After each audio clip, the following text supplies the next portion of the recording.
ገንዘብ ከናንተ ጋር የሚቆየው ለጥቂት ጊዜ ነው። ዘመድ ከናንተ ጋር የሚቆየው ለጥቂት ጊዜ ነው።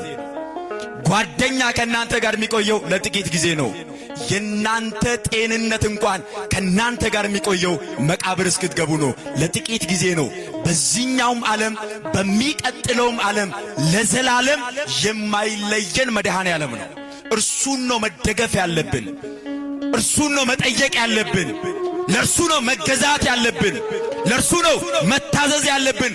ሁል ጊዜ መከራ ቢመጣ፣ ፈተና ቢመጣ፣ ስቃይ ቢመጣ፣ ሐዘን ቢመጣ ከሰማይ በታች የትኛውም ነገር በሕይወታችን ቢያጋጥመን ቶሎ ብለን ማስተዋል የሚገባን እግዚአብሔር ከኔ ጋር ነው፣ አልፈዋለሁ። ማን ከኔ ጋር ነው? መድኃኔዓለም ከኔ ጋር ነው፣ እሻገራለሁ። አማኑኤል ከኔ ጋር ነው፣ ድል አደርገዋለሁ ብለን ነው ማመን የሚገባን። ችግሩ ግን እኛ ሕይወት ውስጥ የሆነች ነገር ስትመጣ ያለንን ነው ቅድሚያ ምን ሰጠው። ገንዘብ ያለው ሰው በገንዘቡ የሚያሸንፍ ይመስለዋል። ስልጣን ያለው በስልጣኑ የሚሻገር ይመስለዋል። ዘመድ ያለው በዘመዱ የሚያልፈው ይመስለዋል። ገንዘብም ስልጣንም ዕውቀትም ብልሃትም ጉልበትም ኃይልም አላፊ ጠፊ ነው። ለዘላለም የሚያሻግር ማን ብቻ ነው? ክብርና ምስጋና ለስሙ ይሁን። አመስግኑት እግዚአብሔርን። ሕይወት በመካከላቸው ሳለ ስለ ሞት ይጨነቁ ነበር። በጣም ፈሩ፣ ተነገጡ። ከዚያ በኋላ ጌታ ሆይ አሉት። ጌታ ሆይ ያው ቀኑን ሙሉ እየሰበከ ነው የዋለው። ቀኑን ሙሉ እያስተማረ ነው የዋለው። ደክሞታል፣ አንቀላፋ፣ ተኛ። ከዚያ በኋላ መጡና ጌታ ሆይ ስንጠፋ አይገድህምን? ልንሞት ነው፣ ልንጠፋ ነው። ውሃ ወደ ታንኳይቱ ሊገባ ነው። እባክህን አድነን፣ በሞትና በሕይወት መካከል ያለነው ታደገን አሉት። መለመናቸውም አንድ ነገር ነው። እየሰማችሁ ነው አይደለ? እስኪ እንለምነው እግዚአብሔርን። አሁን መረዳት ያቃተን ትልቁ ነገር እግዚአብሔር አባታችን ነው። እግዚአብሔር ምናችን ነው?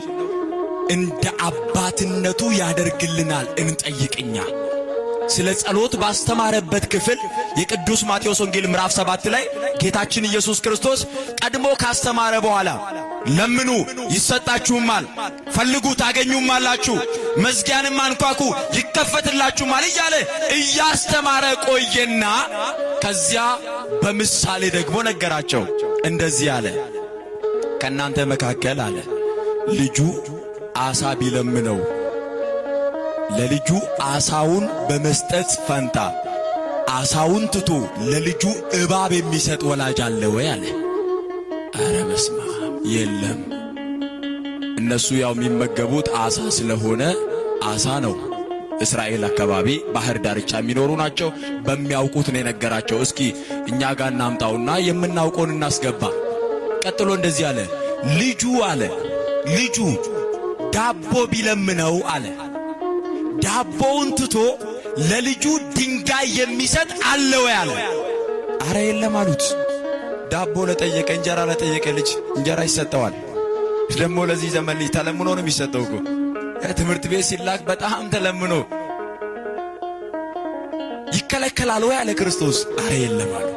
መለሰና እንደዚህ አለ፣ እንኪያስ እናንተ ክፎችና አመፀኞች ስትሆኑ ለልጆቻችሁ እንዲህ የምትራሩ ከሆነ የሰማዩ አባታችሁ እግዚአብሔር ከናንተ በላይ ስለ እናንተ ይራራል አለ። ክብርና ምስጋና ለስሙ ይሁን። አመስግኑት እግዚአብሔርን። እንዳይመስላችሁ በጣም ብልጣብልጦች ስለሆንን፣ በጣም ጉልበት ስላለን፣ በጣም አቅም ስላለን፣ በጣም ማስተዋል ስለምንችል ጥበበኞች ስለሆንን አይደለም የኖርነው።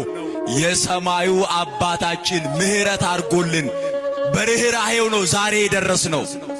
ስለዚህ እናንተ ለልጆቻችሁ እንዲህ የምትራሩ ከሆነ አለ ለልጆቻችሁ የምትጨነቁ የምታስቡ ከሆነ ያውም አመፀኞች ሆናችሁ፣ ያውም ኃጢአተኞች ሆናችሁ፣ ያውም ክፋት ሞልቶባችሁ፣ ነገር ግን ለልጆቻችሁ የምትራሩ ከሆነ የሰማዩ አባታችሁ ከናንተ በላይ ስለ እናንተ ያስባል፣ ደግሞም ይራራላችሁ።